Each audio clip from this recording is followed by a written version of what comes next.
wabarakatuh. Bismillahirrahmanirrahim.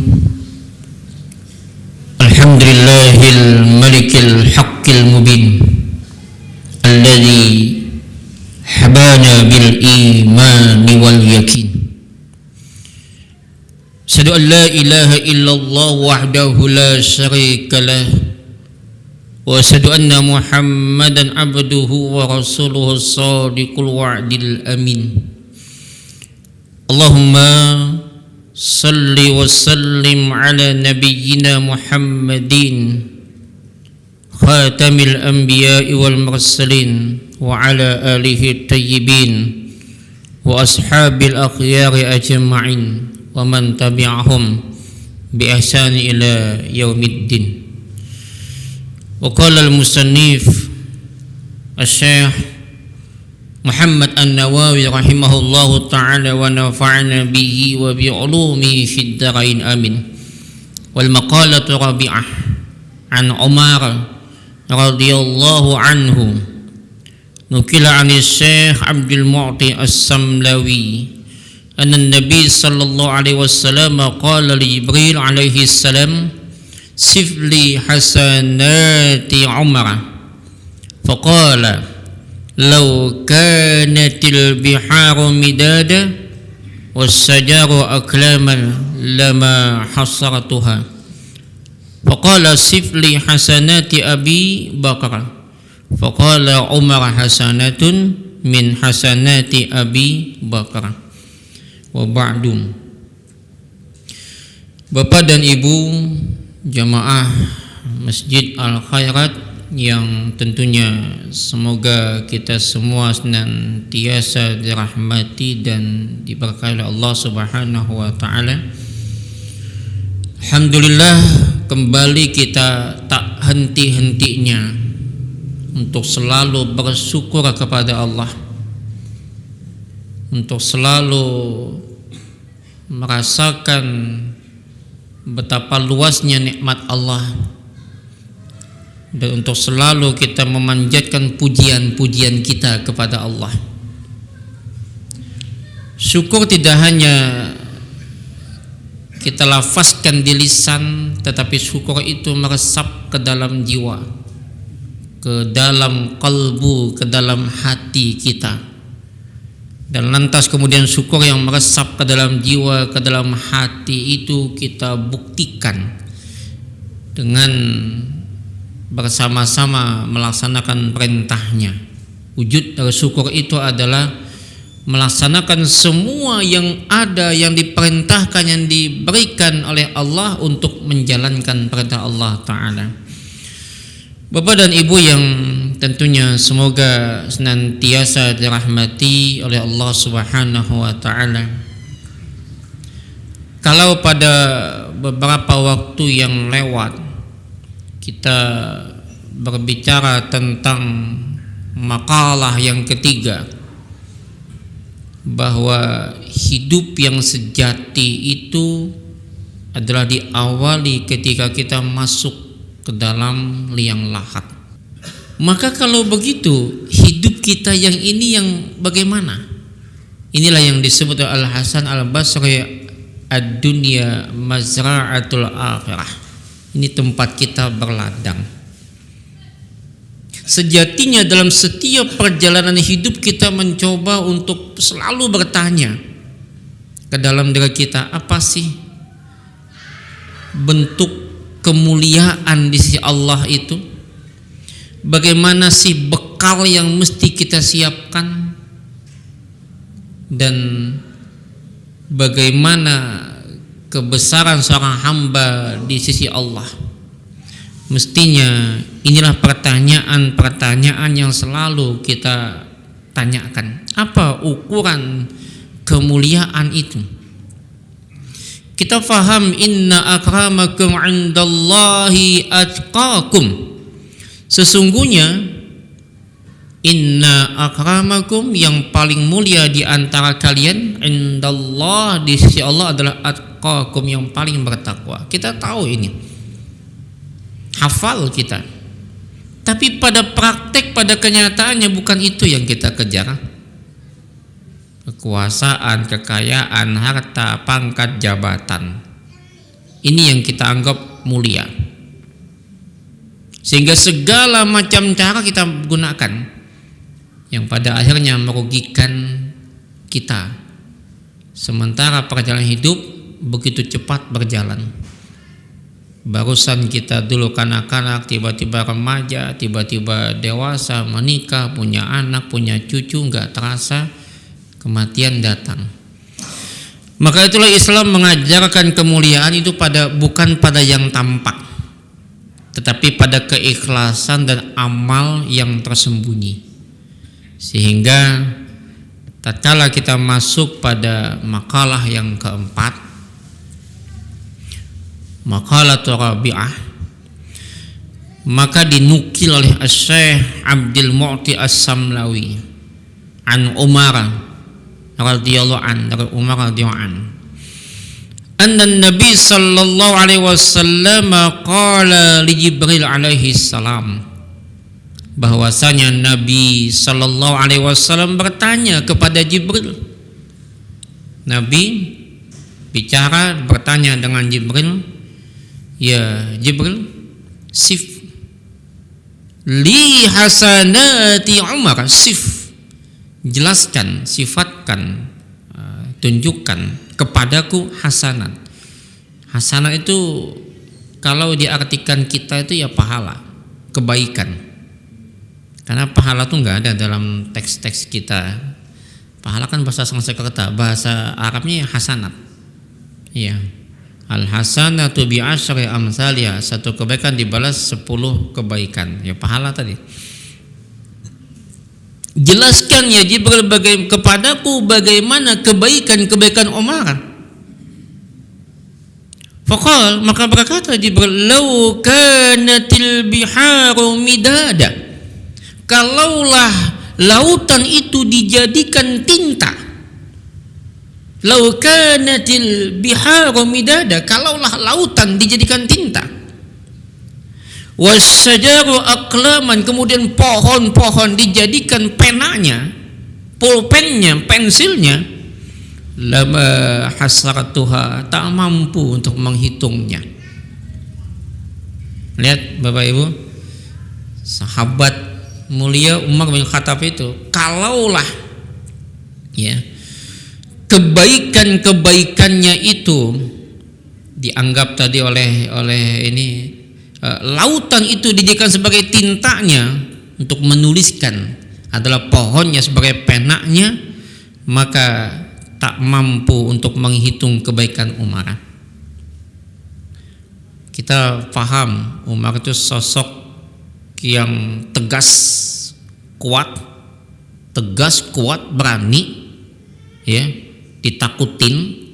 Jangankan oleh manusia, hantu aja bukan. Hantu Pak ya, hantu setan itu kalau misalnya Umarnya di sini, misalnya kalau misalnya Umar tuh ya, Umar misalnya lewat batu benawa 4 kan 2, setan pilih jalan batu benawa 3 Pak.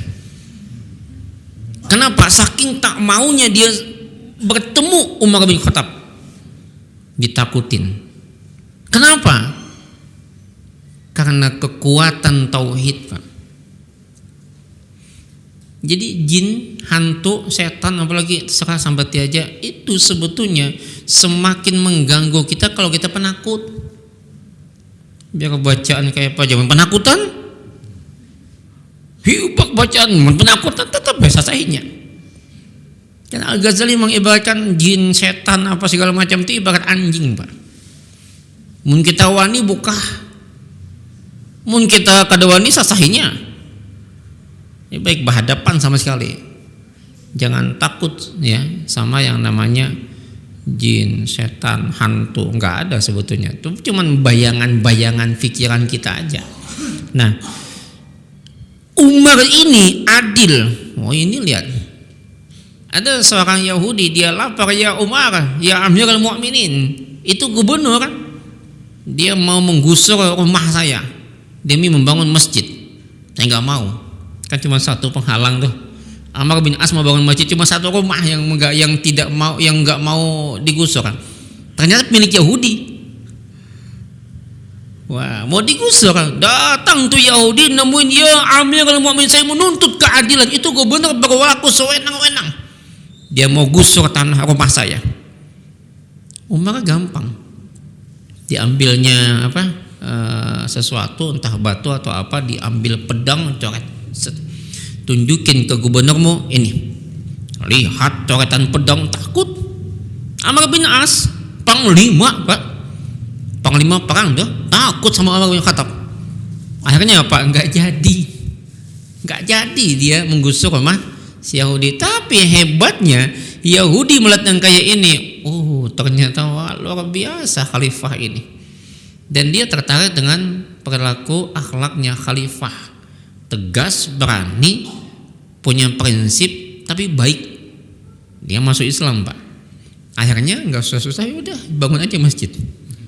Sama kasus Ali bin Abi Thalib yang baju besinya dicuri oleh orang Yahudi, lapor Ali.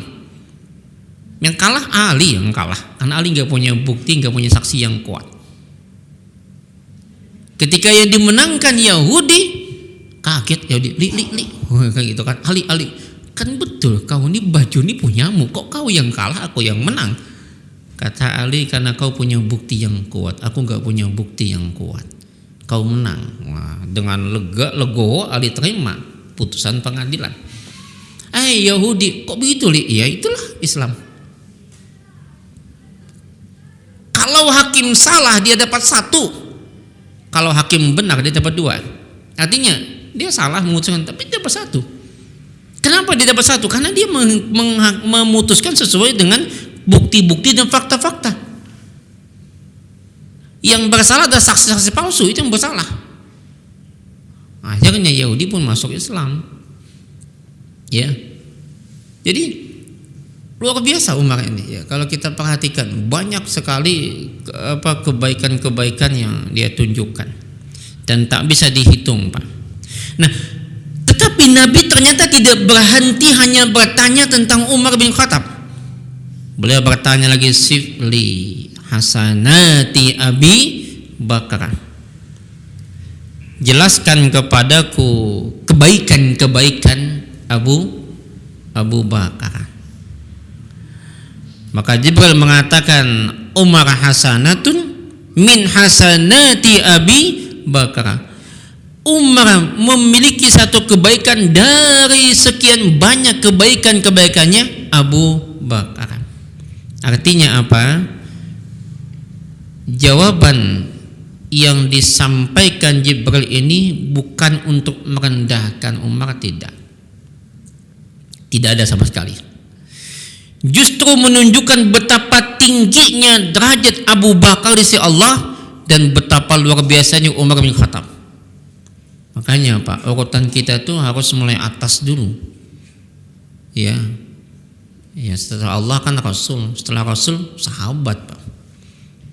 Nggak ada di dunia ini yang mampu menandingi kebaikan-kebaikan, kelebihan-kelebihan sahabat. Setelah Allah Rasul kembawa siapa? Sahabat 4, Abu Bakar, Umar, Utsman, Ali. Ini dulu. Nggak ada misalnya di sahabat 4 ini pendapat atau apa, maka kita turun ke bawah, yaitu sahabat 10 yang dijamin surga. Nggak ada juga sahabat Ahlul Badar. Dan terus jangan mendahulukan yang selain mereka. Ujar guru ini, ujar kiai ini. Wah, itu boleh Pak, boleh kita sampaikan ujar kiai siapa, misalnya ujar guru siapa, urutan yang ke 125.000 lah. Jangan itu didahulukan. Pertama naik ke atas dulu. Termasuk yang kita muliakan, yang kita kagumi, yang kita sanjung-sanjung, itu pertama ya Rasul dulu, baru sahabat. Terus turun ke bawah, hanya kiai kita. Urutan, gitu loh, urutan.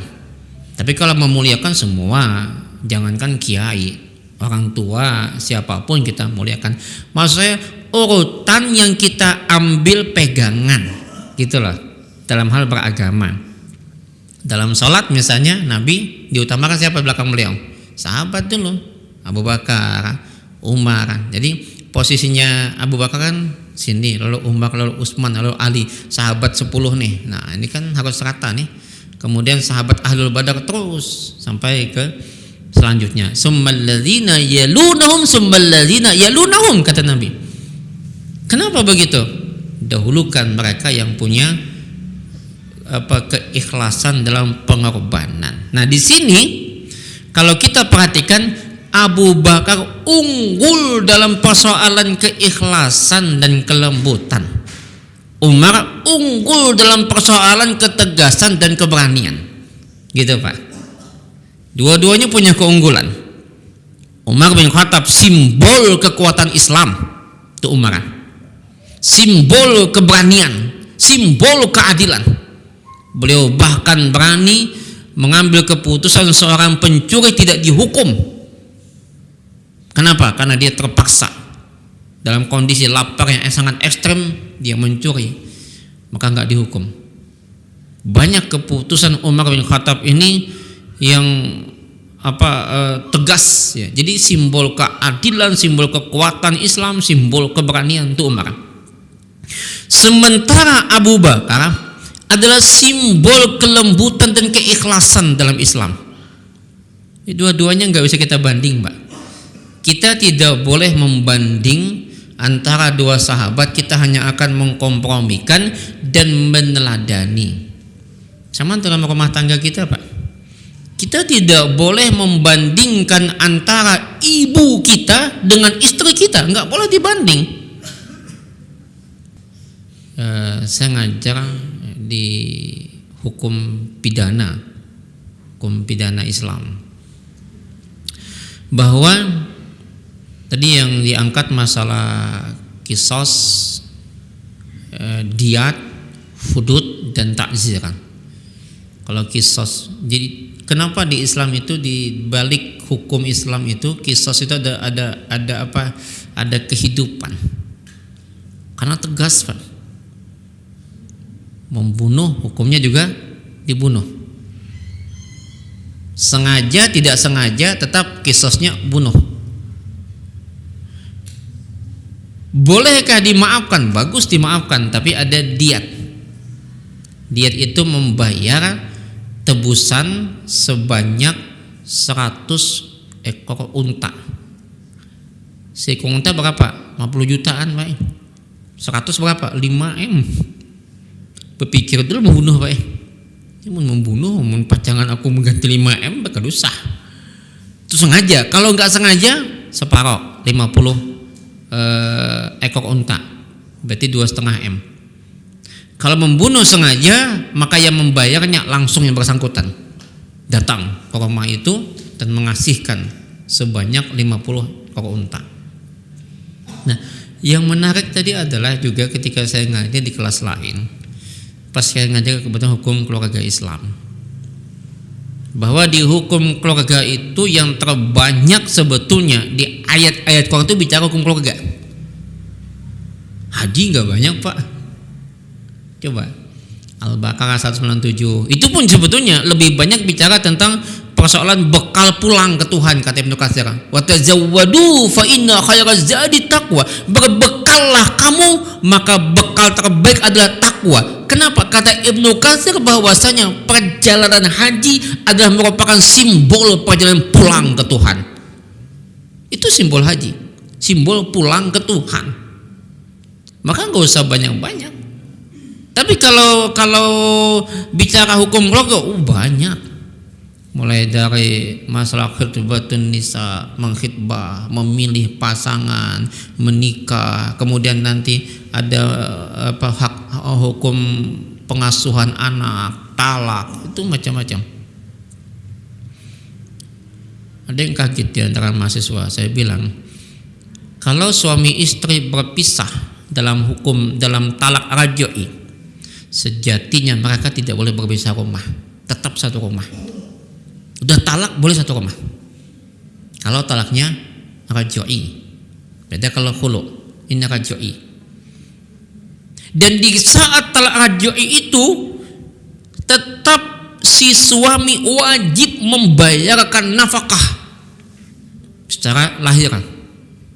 Kalau batin terserah, mau dikasih berarti bebulikan, rujuk, mau dikasih berarti tetap dia talak sampai habis masa iddahnya, maka berpisahlah mereka.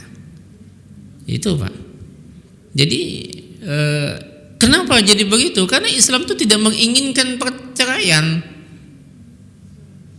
Perceraian itu adalah jalan paling akhir ketika tidak ada lagi jalan. Itu pun kemudian diberikan kelonggaran waktu, berjalan selama 3 bulan masih serumah.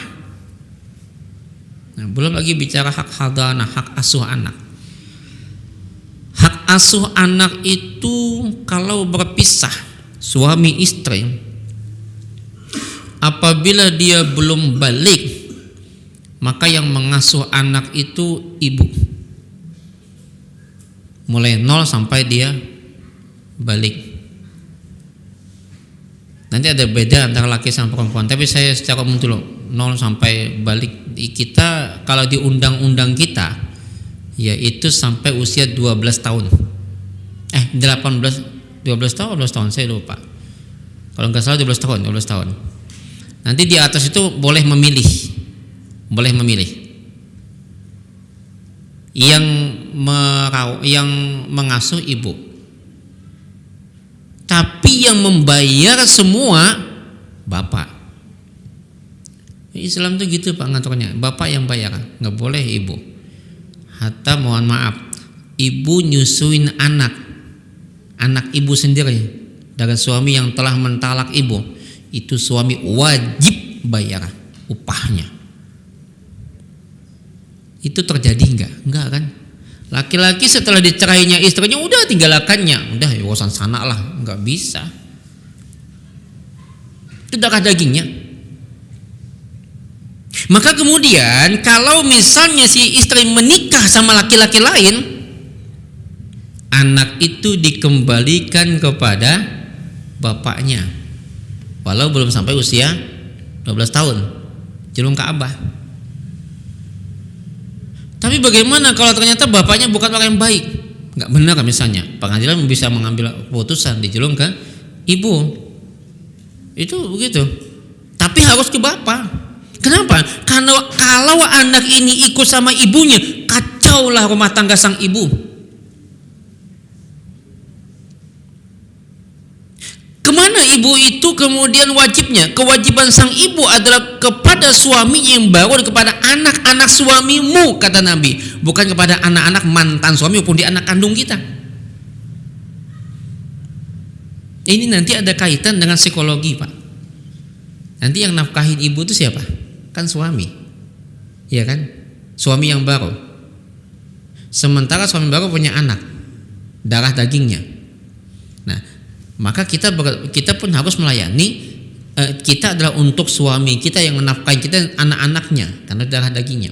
Sementara anak kita, darah daging kita, dia punya nasab. Ini yang kadang sering saya hadapi dalam problematika rumah tangga Pak. Ribuan yang saya hadapi, kasusnya apa? Kasus tidak mengikuti aturan Islam. Ada sepasang calon datang ke saya, ini janda, ini duda. Kau punya anak? Punya. Kau punya. Anakmu mana? Saya bilang sama laki-lakinya, sama mamanya. Anakmu sama ulun. Saya bilang kau nafkahi anaknya nanti, sementara anakmu siapa nafkahi? Dalam Islam mestinya ketika kalian menikah, anak ini serahkan ke bapaknya, karena dia akan mengganggu nanti.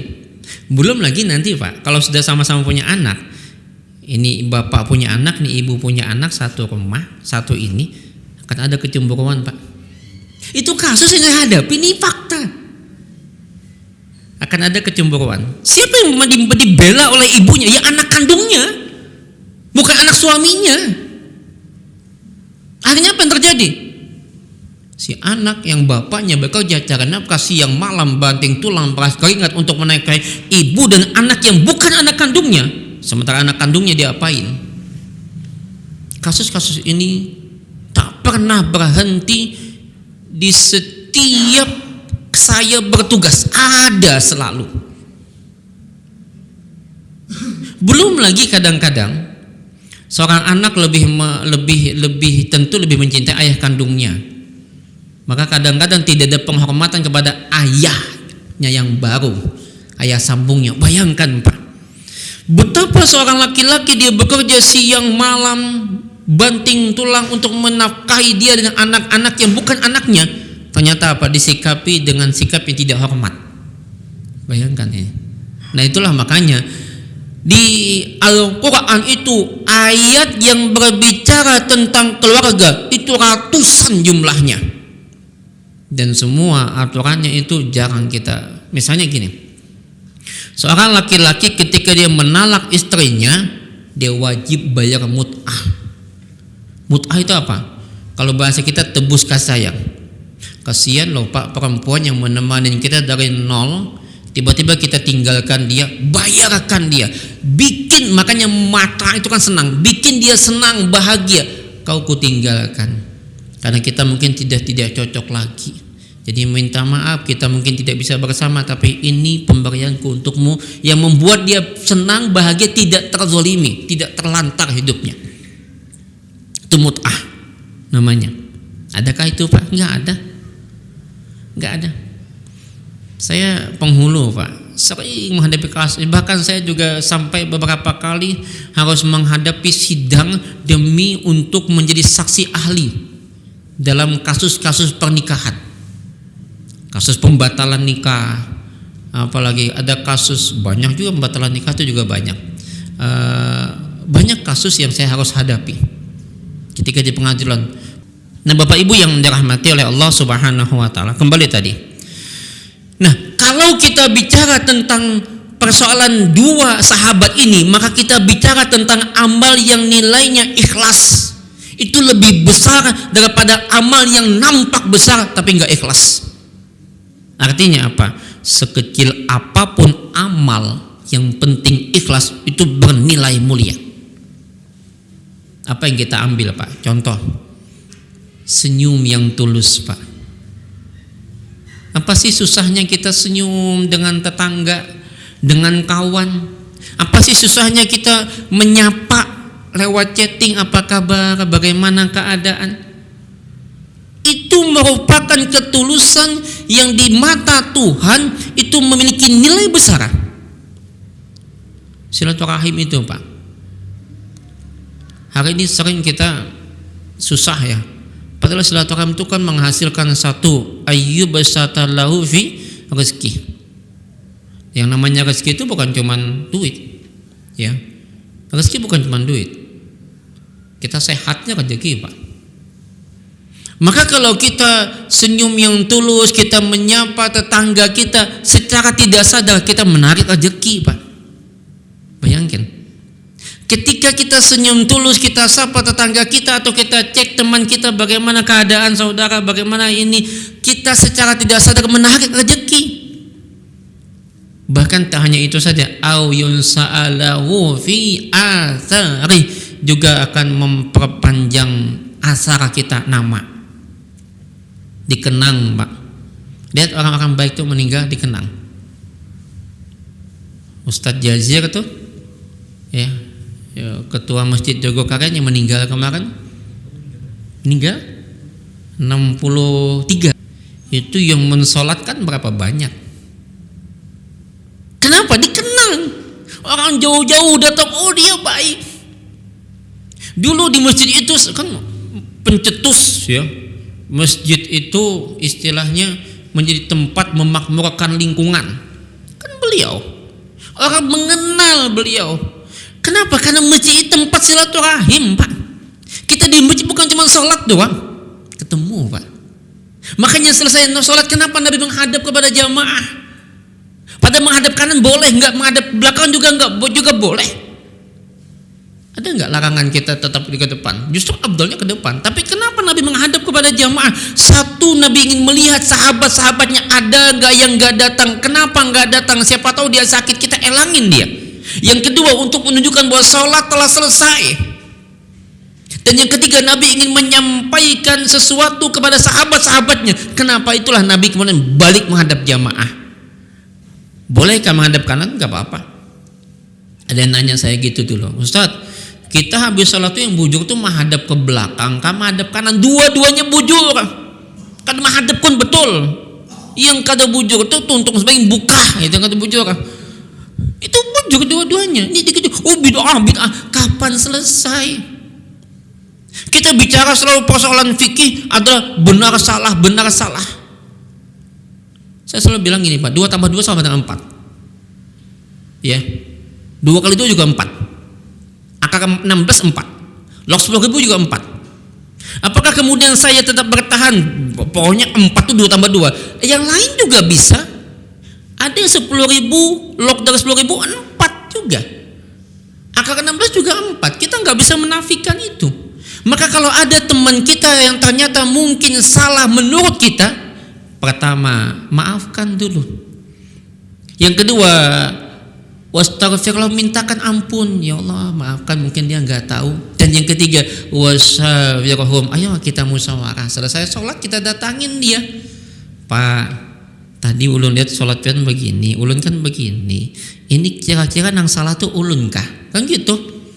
Jangan pian salah, jangan nuding. Mungkin ini pian begini, ulun begini, bisa ulun kah yang salah lah. Coba Pak ulun melihat anu pian, nah apa anunya, siapa tahu ulun yang tersalah. Karena kalau kita langsung menyebut sidin yang salah, singgung sidin. Kan lebih santun, Pak. Kalau begitu.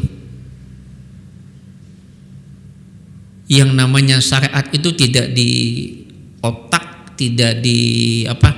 Tidak di luar. Syariat itu ya di dalam. Sederhana sekali Nabi, saya bilang. Ketika ada duri di jalan, beliau ambil, beliau singkirkan, itu syariat. Nggak usah kita bicara panjang lebar tentang selawar itu betatakah, kada betatakah, nggak usah. Karena ini kemudian memunculkan perdebatan yang tanpa henti. Sama kemarin ada yang bertanya, Ustadz, bagaimana ini tanggal 25 Desember hari Natal, sementara orang yang tetangga saya non muslim datang ke saya mengucapkan selamat Idul Fitri, masa saya nggak mengucapkan selamat ke dia? Adakah larangan tentang hukum selamat itu? Ada 2 saya bilang. Pertama, melarang mengucapkan selamat Natal. Kenapa? Kaitan akidah. Ya. Yang kedua, kenapa kita dilarang mengucapkan selamat Natal? Di sana ada doa, mendoakan, seolah nanti sebuah pengakuan bahwa dia benar. Ya, maka bagaimana untuk menyelamatkan? Sementara ini tetangga dia lancak melangi kita.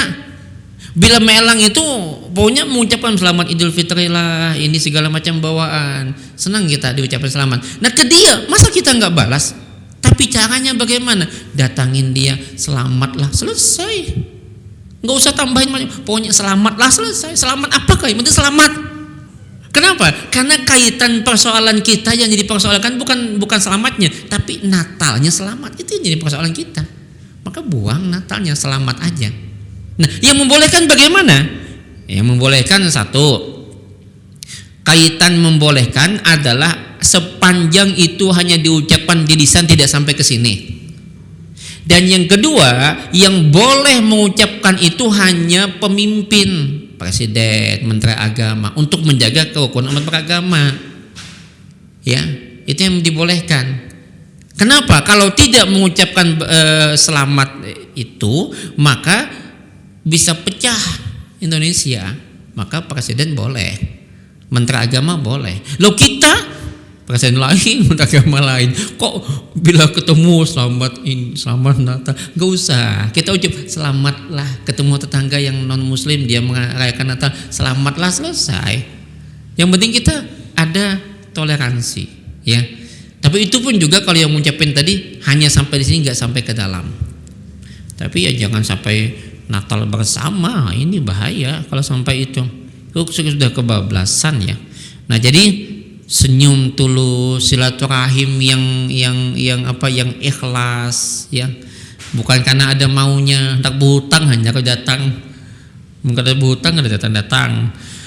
Yang kedua, misalnya menolong tanpa ingin dipuji, Ini kasus kita di Aceh, di Sumatera, bencana yang melanda Sumatera Utara, bencana melanda Aceh, kita nggak bisa nyalakan siapa-siapa, Pak. Ini kesalahan kita semua, hasil tangan kita, ulah tangan kita yang salah semua, dan kita diuji. Diuji apa? Kita ini diuji, satu diuji sifat empatik, rasa empatik ada nggak dengan mereka? Yang kedua kepedulian, yang ketiga keikhlasan. Ya, mudah-mudahan lah pelaku tambang, kemudian penebangan pohon tuh sadar, tapi susah, Pak. Nyandarkan tuh susah. Saya kemarin ikut diskusi, Pak, ya, di satu kegiatan diundang oleh Pak Dr. Fauzan Muttaqin. Ternyata utang negara kita tuh 9.000 triliun, Pak. Besar banget. Kemudian tambang-tambang dikuasai oleh swasta. Ini penyebabnya. Islam tuh nggak gitu, Pak. Zaman dulu Nabi pernah ngasih tambang dengan orang. Ketika tambang tuh besar diambil Nabi untuk kemaslahatan umat. Jadi kalau udah tambang besar tuh yang menguasai pemerintah. Di Cina gitu, Pak, di Cina. Cina itu yang memegang peranan untuk tambang tuh pemerintah, karena kita nggak bisa melepas tambang. Tambang tuh penghasilan terbanyak, maka pemerintah. Kemudian pemerintah membuat terowongan bawah tanah, bekerja di bawah tanah. Kalaupun perlu digali, maka ditutup lagi supaya jangan merusak alam. Nah, pian coba lewat tanah Mubu, lihat apa yang ditutup? Pakai seng, ditutup lubangnya, bukan ditutup kondisi alamnya. Lubangnya tetap ya berlubang. Ya, terakhir saya datang ke sana tahun kemarin, Pak. Itu rusaknya bukan main, Pak. Itu kalau sampai terjadi apa-apa, pembunuhan itu, matian banyak, Pak. Secara tidak sadar kan membunuh orang-orang yang tidak berdosa. Kan kalau bencana terjadi enggak melihat berdosa enggak berdosa, pokoknya semua kena, Pak. Yang berdosa cuma 1-2 orang, tapi yang mati semua.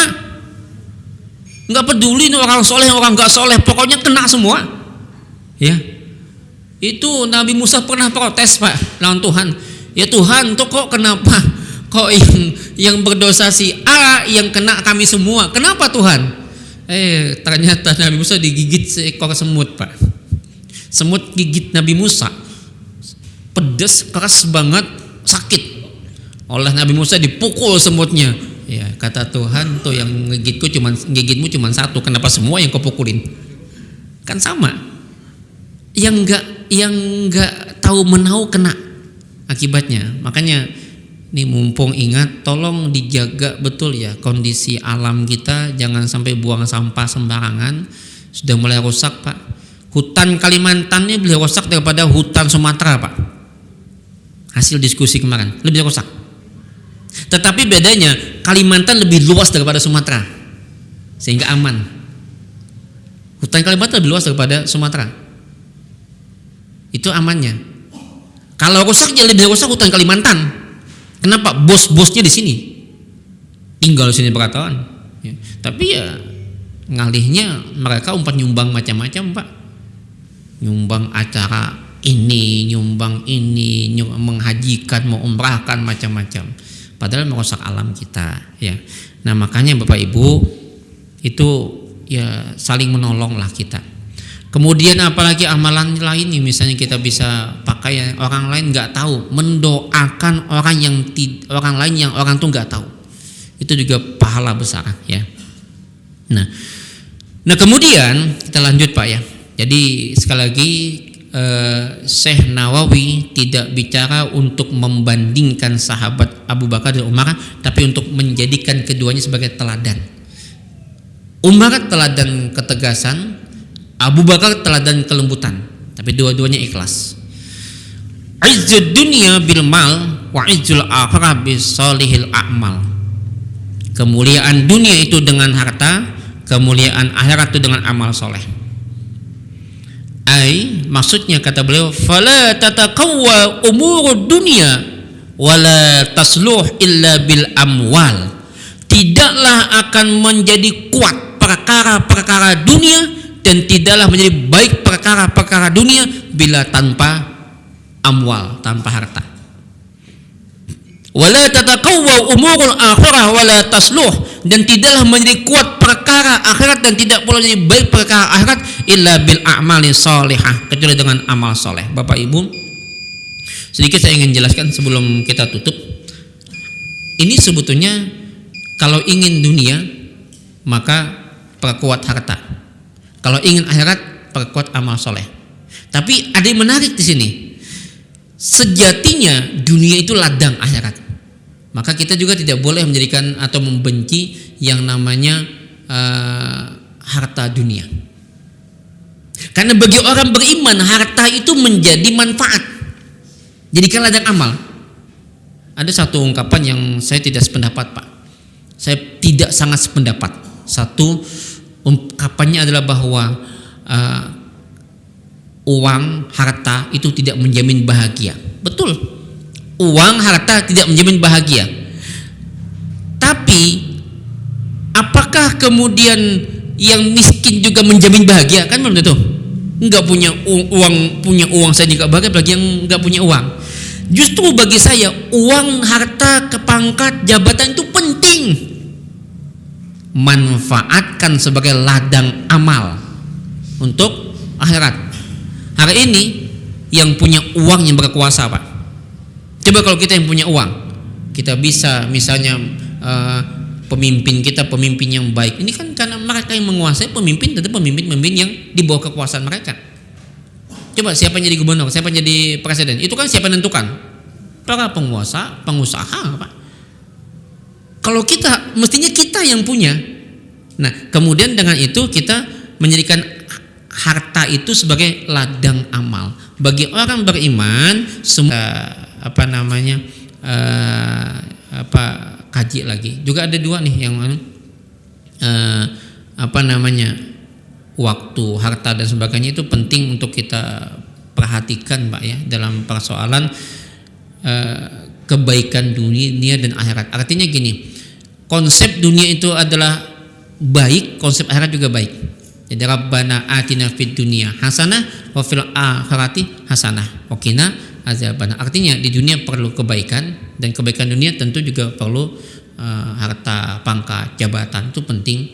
Tapi gunakan itu untuk kebaikan akhirat sebagai ladang amal, sehingga di sana kita bisa metik hasilnya. Saya kira ini kita tutup makalah yang keempat ini dengan doa kafaratul majlis. Subhanakallahumma rabbana bihamdika asyhadu an la ilaha illa anta astaghfiruka wa atubu ilaik. Hasbunallahu wa ni'mal wakil. Assalamualaikum warahmatullahi wabarakatuh.